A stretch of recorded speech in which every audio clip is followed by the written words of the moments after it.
žvejyba gali būti puikiai patirtis iššūkių ieškantiems žvejams.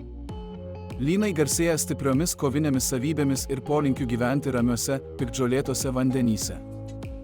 Šiame vaizdo įraše aptariame geriausias vietas ir patarimus, kaip gaudyti lynus. Geriausios vietos lynams gaudyti – ežerai. Lynai dažnai aptinkami ežeruose, kuriuose yra daug augmenijos ir piktžolių.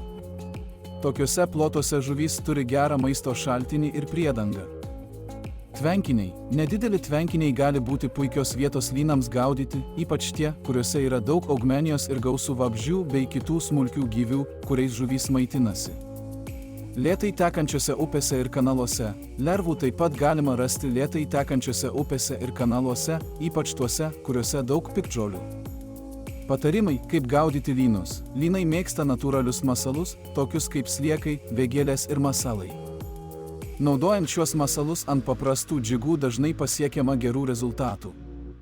Išbandykite naudoti boilius. Lynai gali būti veiksmingi, ypač vaisinio skonio. Juos galima gaudyti ant plaukinių žiogų su nedideliu paketu granulių, kad priviliotumėte žuvis.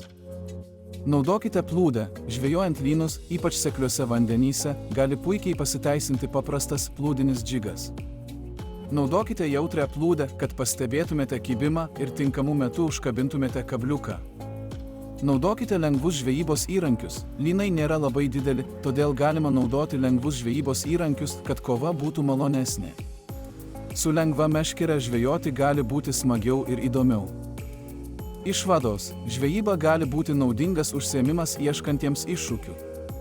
Pasirinkę tinkamas vietas ir naudodami tinkamus metodus, galite padidinti savo šansus sugauti gerą laimikį. Nepamirškite visada laikytis vietos žvejybos taisyklių ir laikytis principo pagavai ir paleisk, kad išsaugotumėte aplinką ateities žvejų kartoms.